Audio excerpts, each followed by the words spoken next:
Hello दोस्तों, आप सभी का एमपीपीएससी स्टडी आईक्यू पर बहुत बहुत स्वागत है। उम्मीद है आप सभी लोग अच्छे होंगे और आप सभी की तैयारी बेहतर चल रही होगी। दोस्तों, वॉर क्रॉनिकल्स की इस सीरीज में आज हम बात करेंगे पानीपत के दूसरे युद्ध के बारे में। दोस्तों, मुझे उम्मीद है कि आपको इस सीरीज में बेहद ही अच्छी जानकारी मिल रही होगी, जिससे आप एग्जाम में बनने वाले सभी तरह के प्रश्नों को आप सॉल्व कर पाएंगे। तो दोस्तों, मैं हरी सिंह राजपूत आज आपको बताने वाला हूँ पानीपत के दूसरे युद्ध की कहानी। पानीपत का दूसरा युद्ध बहुत ही इंपॉर्टेंट है। उसका कारण है कि एक तरफ है मुगल शासक अकबर, जो अभी अभी गद्दी पर बैठा है, जिसकी उम्र है लगभग 14 वर्ष, और दूसरी तरफ वहीं पहली बार ऐसा हो रहा है काफी समय बाद कि दिल्ली सल्तनत, पूरा दिल्ली सल्तनत शासन हो गया मुसलमानों का, और उसके बाद किसी हिंदू के द्वारा दिल्ली पर अधिकार कर अपना राज्याभिषेक करवाया गया। तो आइए जानते हैं। अकबर के बारे में तो बहुत सारे लोग जानते हैं, लेकिन हमारे जो आज के दूसरे प्रतिद्वंदी हैं उनके बारे में लोग कम जानते हैं पर थोड़ा कम जानते हैं, और हम चाहते हैं कि बाकी लोग भी बहुत अच्छे से उनके बारे में जानें।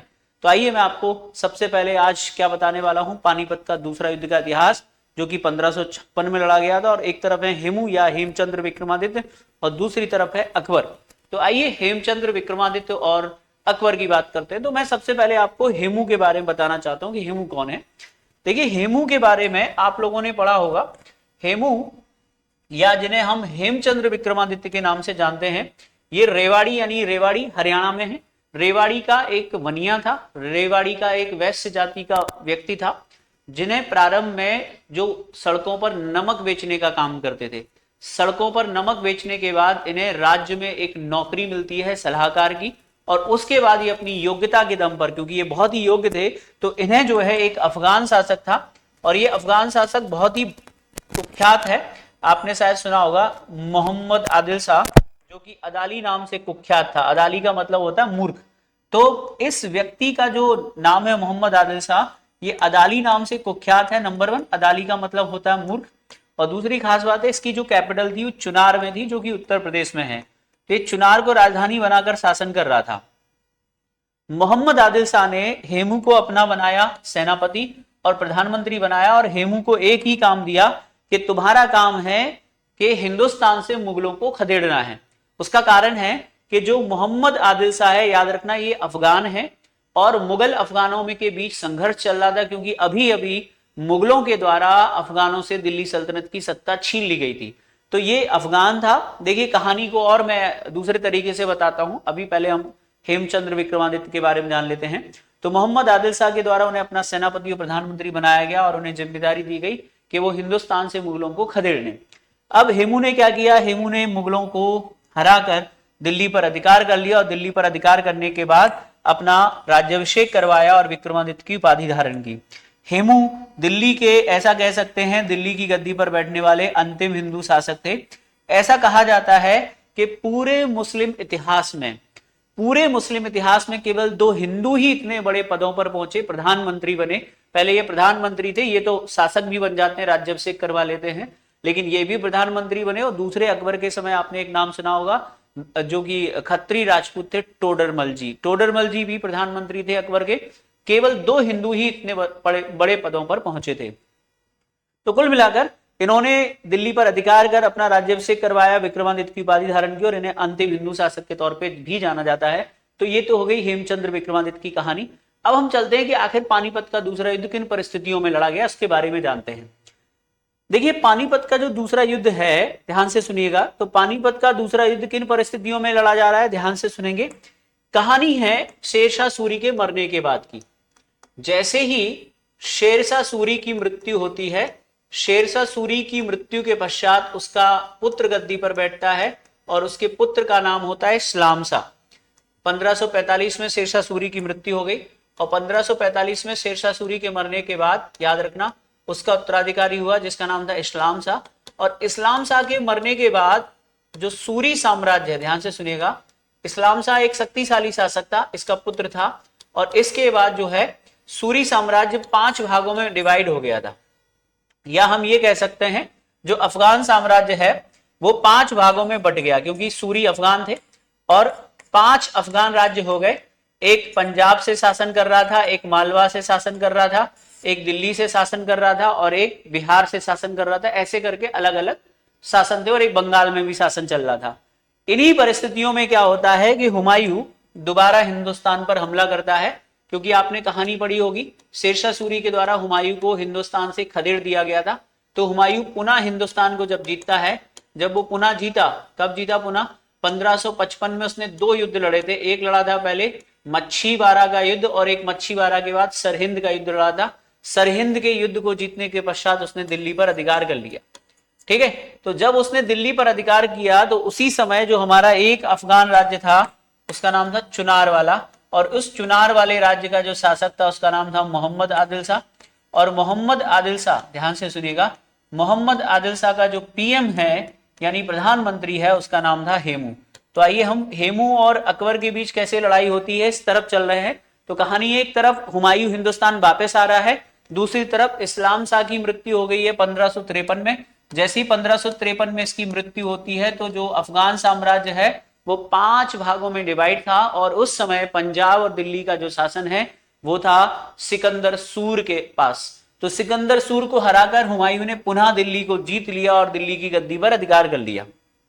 लेकिन कहानी में एक ट्विस्ट आता है कि हुमायूं जब दिल्ली की गद्दी पर पुनः बैठा तो 1556 में एक भवन था जो उसके द्वारा बनवाया गया था, दीन पनाह भवन। आपने शायद नाम सुना होगा। दीन पनाह भवन की सीढ़ियों से लुढ़कने से उसकी डेथ हो गई। किसकी? हुमायूं की। सीढ़ियों से लुढ़क कर हुमायूं की मृत्यु हो जाती है। लुढ़क कर हुमायूं की क्या हो गई? मृत्यु हो गई। हुमायूं के मरने पर प्रसिद्ध इतिहासकार लैंडपूल ने कहा था, हुमायूं जिंदगी भर लड़खड़ाता रहा और लड़खड़ाते हुए मर गया। क्या कहा था? हुमायूं जिंदगी भर लड़खड़ाता रहा और लड़खड़ाते हुए मर गया। 1556 में दीन पनाह भवन दिल्ली में उसकी एक लाइब्रेरी थी दीन पनाह भवन की, और उस लाइब्रेरी का नाम था शेर मंडल। तो इस लाइब्रेरी की सीढ़ियों से गिरकर हुमायूं मर गया। हुमायूं के मरने की खबर को कहा जाता है 17 दिन तक छुपाया गया। 17 दिन तक ये छुपाया गया कि हुमायूं की डेथ हो गई है। और इसी समय जरा परिस्थिति को आपको समझना है। इस समय जो हुमायूं का लड़का है अकबर, और याद रखिएगा अकबर का संरक्षक है जिसका नाम है बैरम खां, ये दोनों के दोनों पंजाब में थे। अकबर और बैरम खां कहाँ है? दोनों के दोनों पंजाब में थे। सिकंदर सूर मारा नहीं गया था तो उसके विरुद्ध ये लोग जुटे हुए थे। इसी समय ने खबर मिलती है कि अब हुमायूं 1556 में नहीं रहा। कैसे भी करके 17 दिन तक उसके मरने की न्यूज को छुपाया गया, और बाद में एक जगह थी पंजाब में कलानौर, आपने शायद सुना होगा कलानौर, याद रखिएगा, यहां पर अकबर का राज्याभिषेक कर दिया गया। क्या कर दिया गया? राज्याभिषेक। तो इधर अकबर का राज्याभिषेक पंजाब के कलानौर में होता है 14 फरवरी 1556 को। 14 फरवरी 1556 को अकबर का राज्याभिषेक पंजाब के कलानौर में होता है। वहीं दूसरी तरफ एक व्यक्ति है जो हिंदुस्तान से मुगलों को खदेड़ने के लिए निकला है, और उसका नाम है हेमू। तो हेमू की कहानी क्या है? हेमू इस समय कहां है? चुनार में। तो अब हेमू ने क्या किया? हेमू को मोहम्मद आदिल शाह ने आदेश दिया कि जाओ और हिंदुस्तान से मुगलों को खदेड़ दो। तो हेमू अपनी सेना लेकर सबसे पहले मुगलों से छीनते हैं आगरा पे कब्जा कर लिया, और फिर अपनी सेना लेकर जो है वो दिल्ली पर कब्जा कर लेते हैं। दिल्ली में इस समय एक मुगल सूबेदार था जिसका नाम था तारदी बेग। तो तारदी बेग को हरा दिया, और इसको हरा कर जो है क्या कर लिया? तारगी बेग को हरा कर, याद रखना, दिल्ली पर कब्जा कर लिया। किसने कब्जा कर लिया? हेमू ने दिल्ली पर अधिकार कर लिया, और दिल्ली पर अधिकार करने के बाद अपना राज्याभिषेक करवाया, और राज्याभिषेक करवाने के बाद जो है याद रखना क्या किया था? इसी समय हेमू ने विक्रमादित्य की उपाधि धारण की। भारत में टोटल 14 विक्रमादित्य हुए, उनमें सबसे 14वां और अंतिम विक्रमादित्य है हेमू, जो दिल्ली की गद्दी पर बैठा। लेकिन अभी खतरा टला नहीं था, क्योंकि हेमू ने केवल आगरा और दिल्ली पर अधिकार किया है, और इस समय पंजाब में कौन रुका हुआ है? पंजाब में अकबर है। अब अकबर की कहानी यह है कि जो अकबर की परिस्थिति है वो बहुत दयनीय है। क्यों? क्योंकि अकबर लड़ने की कंडीशन में नहीं था। वैसे देखा जाए तो अकबर पंजाब में है, जो कि 13 साल कुछ महीने का है, और उसके साथ बैरम खां है। तो अकबर का जो खेमा है, उसकी माँ, उसकी बुआ, जितने भी लोग थे वो सारे लोग सलाह देते हैं, और सभी महत्वपूर्ण लोग, कि हम अफगानिस्तान यानी काबुल लौट जाते हैं। एकमात्र ऐसा व्यक्ति था बैरम खां जिसने कहा नहीं, हम नहीं जाएंगे, क्योंकि अगर आज हम गए तो फिर दोबारा हिंदुस्तान में लौटने के लिए कुछ नहीं बचेगा। तो इस प्रकार अकबर को बैरम खान ने रोका और कहा कि हमको एक लड़ाई लड़नी चाहिए। फाइनली वो दिन आता है, इधर से वो अपनी सेना को लेकर आगे बढ़ता है, ठीक है, पंजाब से, और इधर से हेमू जो है वो दिल्ली में है, तो हेमू आगे बढ़ता है और दोनों की मुलाकात देखिए कहां होने जा रही है। तो दिल्ली से कौन आगे बढ़ रहा है? ये रहा दिल्ली, और दिल्ली से आगे बढ़ रहा है हेमचंद्र विक्रमादित्य। इतिहास में हेमचंद्र को उतना सम्मान नहीं मिला जितना मिलना चाहिए, तो हेमचंद्र विक्रमादित्य आगे बढ़ते हैं। और इधर कहां है ये, याद रखिएगा, इधर ये है पंजाब में। कहां है? पंजाब में। तो पंजाब से आगे बढ़ता है कौन? अकबर और बैरम खां। तो इधर से अकबर, क्योंकि मुगल शासक अकबर है इसलिए युद्ध अकबर के मध्य माना जाएगा। इधर से अकबर की सेना, इधर से हेमू की सेना, दोनों सेनाएं जब आती हैं, और जब मैं आपको कई बार बता चुका हूं, दिल्ली और हरियाणा के बीच में एक ही जगह बचती है, दैट इज पानीपत, जहां पर एक लंबी लड़ाई लड़ी जा सकती है, सेनाएं खड़ी हो सकती है। पानीपत का दूसरा युद्ध। पानीपत का दूसरा युद्ध कब लड़ा गया? याद रखिएगा, पानीपत का दूसरा युद्ध लड़ा गया था 1556 में। 1556 का समय है और हेमू अपनी सेना लेकर आ जाता है हरियाणा के पानीपत में। और इधर से कौन आता है? याद रखिएगा, इधर जो अकबर का मेन सेनापति है, मुख्य जो युद्ध लड़ेगा, उसका नाम बैरम खां है। इस युद्ध की जीत का श्रेय बैरम खां के कंधों पर ही जाता है। याद रखिएगा, पानीपत के दूसरे युद्ध का हीरो ही बैरम खां है, क्योंकि बैरम खां ने हार को जीत में बदल दिया था। आइए हम चर्चा करते हैं। अब इस युद्ध में परिणाम कैसे निश्चित होता है और क्या होता है, ध्यान से सुनिएगा। ये जो लड़ाई लड़ी जा रही थी, इसमें अगर आप देखें तो हेमचंद्र का पलड़ा भारी था, जिसके पास एक बड़ी सेना थी, हाथी थे सेना में, और दूसरी तरफ अकबर था, जिसकी उम्र लगभग 14 वर्ष है, और उसका जो मुख्य सेनापति है वो मेन व्यक्ति है और उसका नाम है बैरम खां। दोनों ने प्लानिंग बनाई। अब प्लानिंग कैसे बनाई? तो हेमू से एक गलती होती, पहले हेमू की गलती की बात करता हूं।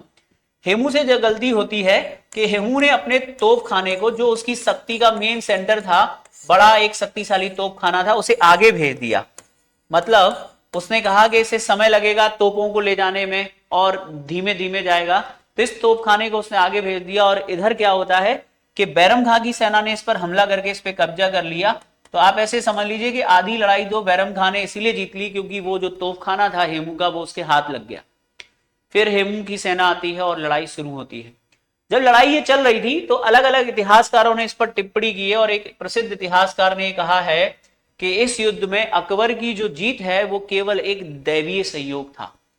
अब आप समझ रहे हैं इस लाइन का मतलब क्या है? यानी इस युद्ध में हेमचंद्र जीत रहा था, सब कुछ उसके पक्ष में चल रहा था, अचानक एक तीर हेमू की आंख में लगता है और वो हौदे में गिर जाता है। हाथी पर बैठने वाला जो स्थान होता है उसे हौदा कहते हैं। जैसे ही हेमचंद्र की आंख में तीर लगा और वो हौदे में गिरा, तो क्या हुआ? जो उसकी सेना थी उन्हें लगा कि हमारा हेमचंद्र मारा गया, और जो जीती हुई सेना थी उसके अंदर भी जो मनोबल है वो गिर गया और उसने भागना शुरू कर दिया। इसीलिए तारीफ होती है बैरम खां की, क्योंकि बैरम खां ने अपने निशांचियों को एक ही वो दे रखा था टारगेट, कि किसी भी कीमत में तुम्हें क्या करना है, हेमू को टारगेट करना, और वो अपने उसमें सफल हो जाते हैं। और इस प्रकार इस हारे हुए युद्ध को अकबर का जो लक है वो उसे जीत में बदल देता है। इसलिए कहा जाता है कि यह जो युद्ध है उसमें हेमू की हार और अकबर की जीत केवल एक दैवीय संयोग था। ठीक है, अब क्या होता है?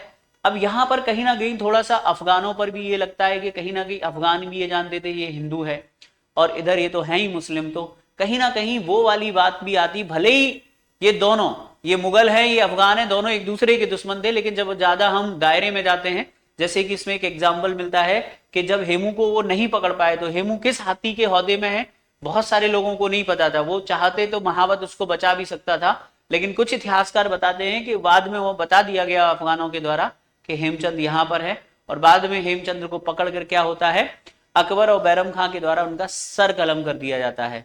कैसे सर कलम कर दिया गया? बैरम खां ने अकबर से कहा कि इसका सर कलम कर दो, लेकिन नहीं जब अकबर कर पाया तो बैरम खां ने उसका सर काट कर उसकी हत्या कर दी। तो कुल मिलाकर ये बहुत ही निर्णायक युद्ध था। इस युद्ध में अकबर और बैरम खां की जीत होती है। और याद रखिएगा, इस युद्ध के बाद पुनः जो है आगरा और दिल्ली पर जो है किसका अधिकार हो गया? आगरा और दिल्ली पर जो है अधिकार हो गया मुगलों का। हेमचंद्र युद्ध में वीर गति को प्राप्त हुआ।